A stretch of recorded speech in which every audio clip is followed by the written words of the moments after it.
धावन भगवान शंकर के कैलाश से वो सब धीरे धीरे, किसी की क्षमता नहीं थी कि वो पहाड़ के ऊपर धारा गिरे, और वो पहाड़ तोड़ती हुई नीचे चली गई।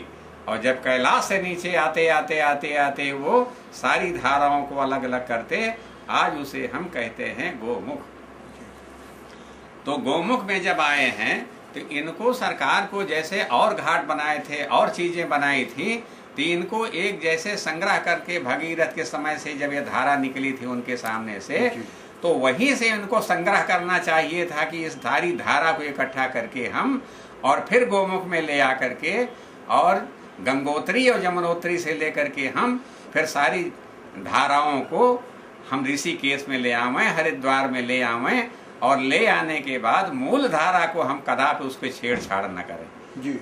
मूल धारा जो हमारी बनी रहेगी तो अविरलता और निर्मलता वहीं से हमारी शुरू होगी, और जब उसके साथ छेड़छाड़ी उन्होंने किया तबे से हमारी अमृतमयी गंगा और निर्मल धारा हमें संदेहात्मक शब्द में हम उसे टटोलने लगे कि ये गंगा जी है कि नहीं है। क्यों ऐसा?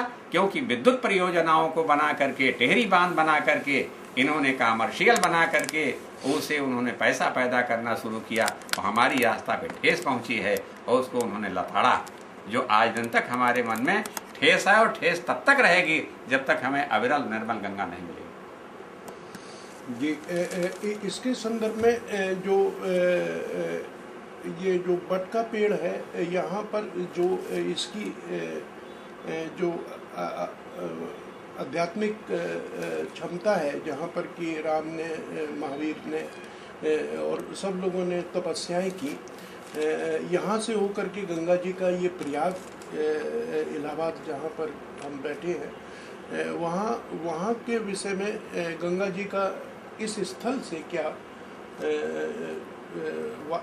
कुंभ पर क्या वास्तविक रिश्ता है, इस पर भी थोड़ा सा एक ज्ञान आप दें कि ये क्या प्रयाग में जो ये कुंभ का मेला लगता है, और ये इन सब जैसे उर्वशी का किला था, बट का पेड़ है, ब्रह्मा ने यहाँ उत्पत्ति की जिसकी वजह से ये प्रतिष्ठानपुर कहलाता है।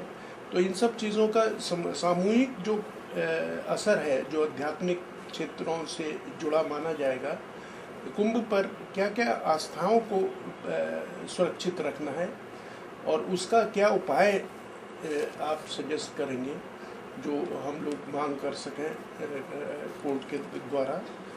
और जैसे ये आपने बताया कि जिस तरह जटाएं हैं उसी तरह कैनाल्स हैं, जो कैनाल्स आकर के फिर वो मिली कई सारी धाराएं, जैसे वहाँ और भी धाराएं हैं अलकनंदा की, जो जगह जगह अलग अलग प्रयाग है।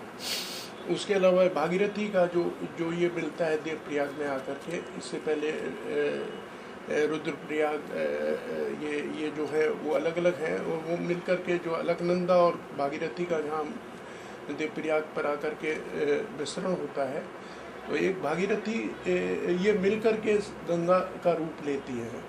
तो ये गंगा में जो ये अलग अलग जो जगह से निकली हैं धाराएं, उन सभी धाराओं का उद्गम मानसरोवर है, और वहाँ से क्योंकि वहाँ शिव जी का स्थान माना जाता है, तो वहाँ उनकी जटाओं की तरह इसको वो माना गया है। तो इसके विषय में आप बताएं कि आस्था की तरह कैसे इसको प्रिजर्व किया जा सकता है, क्योंकि कमर्शियल युग में इस जो पानी है उसको संकलित करना और इसको समुद्र में ना सीधा चला जाए, उसको रोक करके यहाँ पर वितरित करना भी एक आवश्यकता की एक चीज़ बन गया है, क्योंकि जैसे पॉपुलेशन बढ़ी उसी तरह उसकी खपत के लिए उसकी रिक्वायरमेंट बढ़ी। तो इन चीज़ों का समावेश कैसे किया जा सकता है, दोनों ही चीज़ों को, वैज्ञानिक रूप और आपका आध्यात्मिक चिंतन और आज की आवश्यकता है जो कैनाल के द्वारा वो पूरी कर रहे हैं। देखिए, मैं आपको बताऊं जी, पहले हमने आपको बताया था कि गंगा जी का जब प्रादुर्भाव हुआ तो जगह जगह हमारे वहाँ रहा करते थे। जब जगह जगह ऋषि रहा करते थे तो तमाम औषधियाँ वहाँ रहा करते थे, बैक्टीरिया जिसे कहते हैं। उनमें जो औषधियाँ होती थी वो घर्षण शक्ति से होती थी, उनके जड़ को, उनकी पत्तियों को, उनकी छालों को जिस पहाड़ की जटा से भगवती का प्रादुर्भाव होता था, तो टकराने से जितने भी उसमें औषधियां हैं वो गंगा में समाहित हो जाती थी, जल में समाहित हो जाती थी, और इतनी शक्ति प्रदान हो जाती थी कि संसार के जितने भी प्रदूषण हैं, जितने भी ग्रह नक्षत्र हैं, या जितने भी हमारे शरीर के दुर्गुण हैं या बीमारियां हैं, उनको एक ही जल काफी सक्षम है कि उस बैक्टीरिया को लेकर के वह अमृत तुल्य बना देती है और सारे रोगों को नष्ट कर देती है। तो यह औषधियां पान करने के बाद ही हमारे ऋषि लोग वहां गंगा के किनारे रहते थे कि हमारी यही औषधि है और हमारे पास ये सबसे बड़ा अमृतत्व है। एक बार जो प्रयाग हुआ कि ये कर्ण प्रयाग है, रुद्र प्रयाग है, तो जहां भूत भावन भगवान शंकर उस धरती पर विचरण किए उसे रुद्र प्रयाग कहा गया है। रुद्रावतार थे भगवान शंकर। जहां कर्ण प्रयाग कहा गया है वहां भूत भावन भगवान शंकर ने अपने कर्ण के प्रयाग से वहां याग हुआ है, ऋषि यज्ञ किए हैं, और यज्ञ के प्रसन्न होने पर वहां रुद्र भगवान शामिल हुए हैं। तो जहां रुद्र भगवान शामिल होते थे वहां गंगा शामिल होती थी। जहां शंकर का प्रादुर्भाव हुआ, जहां जहां वहां गंगा गई। और क्योंकि जब शंकर जी के साथ गंगा जी हैं तो गंगा भी शंकर जी के साथ रहा करती थी और रहते थे, इसलिए जहां जहां वो गए तहां तहां भूत भावन भगवान शंकर के साथ साथ साथ काशी आई। अच्छा, विष्णु प्रयाग के विषय में और नानक गुरुदेव जी का जो वो वहाँ पर स्थान है, इन दो चीज़ों को, जैसे जोशीमठ के ऊपर जो विष्णु प्रयाग है तो वहाँ भी गंगा जी का अलकनंदा के द्वारा, देखिए हमारे सनातन धर्म पे लोगों ने काफी दिन से कुठाराघात किया। अच्छा। चाइना ने भगवान विष्णु की मूर्ति को तोड़ दिया। अच्छा। और उस मंदिर को तोड़ने के बाद भगवान की जो मूर्ति थी वो अलकनंदा में चली गई। अच्छा। आदि जगत गुरु शंकराचार्य के प्रादुर्भाव से वो बद्री नारायण जो भगवान नर नारायण की मूर्ति है, आज जगत गुरु शंकराचार्य ने अलकनंदा में डुबकी लगा के उस मूर्ति को निकाला था। अच्छा। और फिर से पुनर्प्रादुर्भाव भगवान साक्षात नारायण का हुआ और उनकी प्राण प्रतिष्ठा हुई, जिसे चारों धाम में आज हमारे विश्व के लोग जाते हैं दर्शनार्थ। तो इस दृष्टि से हम जगह जगह भगवान विष्णु के स्वरूप को, जैसे वहां हुआ, फिर ऋषिकेश में एक भगवान की मूर्ति थी, उसे भी उन्होंने गंगा जी में डाल दिया था। अच्छा। तो उसको भी निकाल के उन्होंने पुनर्स्थापना कराई। तो ब्रह्मा जी, व्यास जी और जितने लोग थे यह देवप्रयाग में केवल गंगा के नाते उत्तरांचल में वहां अपना निवास बनाए हुए थे, और इसीलिए उसे देवभूमि कहा जाता था। तो इस दृष्टि से जब इस सृष्टि की रचना हो गई और फिर समुद्र मंथन हुआ, समुद्र मंथन में और उस घड़े को लेकर के इंद्र ने चारों तरफ से चुरा करके और ऐसा किया कि शेषनाग जी महाराज वहां उपस्थित थे, गरुण जी महाराज वहां उपस्थित थे। आपस की द्वंद्वता से एक बहुत बड़ी कथा है, वो इसमें नहीं बताई जा सकती है।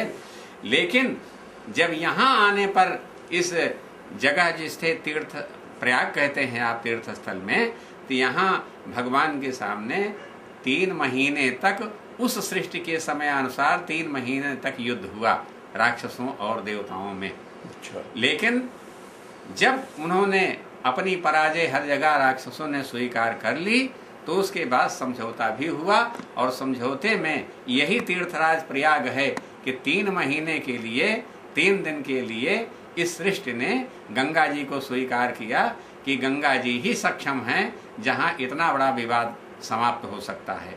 हर जगह तो नहीं हुआ, हरिद्वार में नहीं हुआ, युद्ध चलता रहा, वहां अमृत के बूंद गिरे, और नासिक में युद्ध होता रहा, वहां भी अमृत के बूंद गिरे।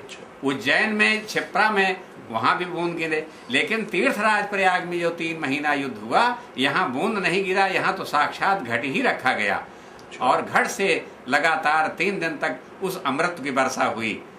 तो इस दृष्टि से जो हम गंगा, यमुना, सरस्वती कहते हैं, आज वही घट की धारा अंतराल तक चली गई।